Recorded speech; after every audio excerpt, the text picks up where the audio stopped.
The war is costing the Kremlin a fortune. The Russian Federation's budget deficit for the first 7 months of 2025 amounted to $54 billion. This was written on his page by the head of the office of the President of Ukraine, Andriy Yermak. Russia's budget today is a bubble. In July alone, the deficit amounted to a staggering $13 billion. From January to July, it reached $54 billion. This is more than the annual expectations. Expenses have increased by 28% year-on-year. Revenues only by 2.8%. You can pretend to be Sauron all you want, but when your economy is collapsing because of the war, you're just a sinful golem hiding your tattered pocket from the eyes of the whole world. 13 billion rubles is more than the annual expectations. The gap between revenues and expenses is simply catastrophic. Russian economists are also talking about the budget deficit. It's big, though not quite that big. The situation is becoming much worse than it was in 23 to 24. If in previous years, although the authorities constantly missed their budget deficit targets, promising 1 trillion or 1.5 trillion rubles, but ending up with a budget hole of 3.5 trillion rubles. This year, the situation has become truly grim. The war has been going on for 3.5 years now. There is a systematic destruction of the civilian sectors of the economy. Dozens of industries have become consistently unprofitable. There has been a sharp drop in oil and gas revenues. And now we see that just from January to July, in the first 7 months of this year, the budget deficit has already exceeded the entire revised plan for the current year, reaching 4,900 billion rubles.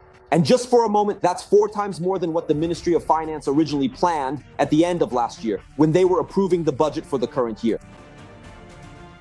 Back in the spring, The Economist reported that since the end of 2024, a sharp downturn has emerged in the Russian economy. The downturn came after a period when the Russian economy was showing growth, despite sanctions and the war. This was facilitated by generous budget injections, high commodity prices, and the militarization of the economy.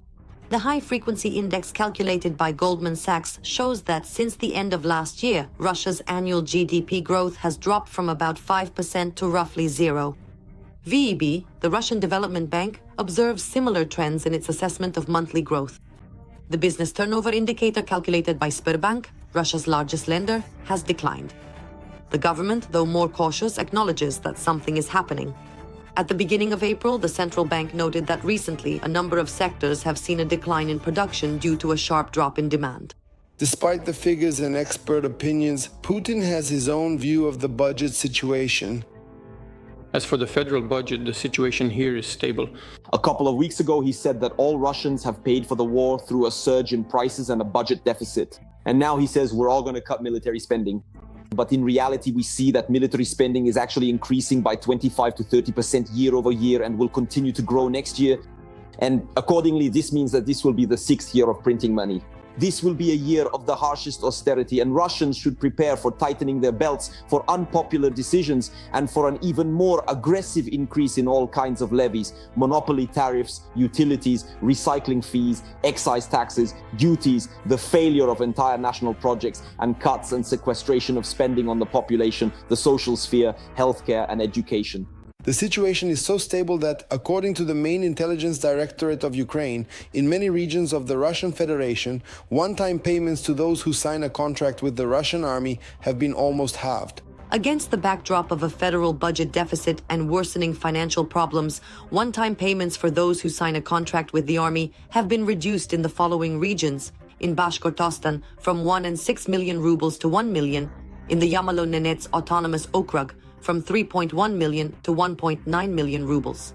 In the Belgorod region, payments have dropped even more dramatically, from 3 million to 800,000 rubles. And in the Nizhny Novgorod region, from 3 million to 1.5 million rubles. In July, the EU introduced its 18th package of sanctions and lowered the price cap on Russian oil from $60 to approximately $47.6 per barrel. Because of this, according to Bloomberg, Russia's oil revenues fell by a third in the second summer month. And although only the Kremlin truly knows the real state and deficit of the budget, it seems that a default of the Russian economy is not far off. Every voice matters. Join our community, support independent journalism, and help us bring you the truth from Ukraine. Become a member of Ukraine Today. Join us now. Russia has once again switched to the save for ourselves mode. Until the end of August, the government has completely banned the export of gasoline. The reason is sanctions. Yes, those very same sanctions that supposedly don't get in the way. Sanctions? Well, yes, sanctions. Well, to be honest, we've only been mentioning it in passing so far. But no one has really delved into this topic seriously. This time, they didn't even stay silent about it. On its official Telegram channel, the Russian government explained it's all for the sake of stability in the domestic market. The decision was made to maintain a stable situation in the domestic fuel market during the period of high seasonal demand and agricultural fieldwork. But still, let's break it down. After all, in Russia, nothing ever happens just like that. Right now, we can see that there is indeed a shortage of products, specifically gasoline, and this leads to such restrictions. Yes, they are set for a limited time. But first of all, let's not forget the well-known saying that nothing is more permanent than something temporary. It's also known that some oil refineries this year have suffered from attacks by Ukrainian drones. So is this really the reason for the export halt? Undoubtedly, a combination of several factors influences such a decision. And here you can't say it's just one thing, since each plays its own role. Ukraine is carrying out attacks, including on Russia's oil refineries. This also complicates production, specifically the production of certain types of fuel that are made at these refineries. But at the same time, there are also restrictions on obtaining the necessary technological goods for the operation of these very oil refineries. Back at the beginning of March, the Russian government extended the previous ban on gasoline exports for non-producers. Now the same ban applies to the producers themselves. In Russia, the damper mechanism has always traditionally been in place.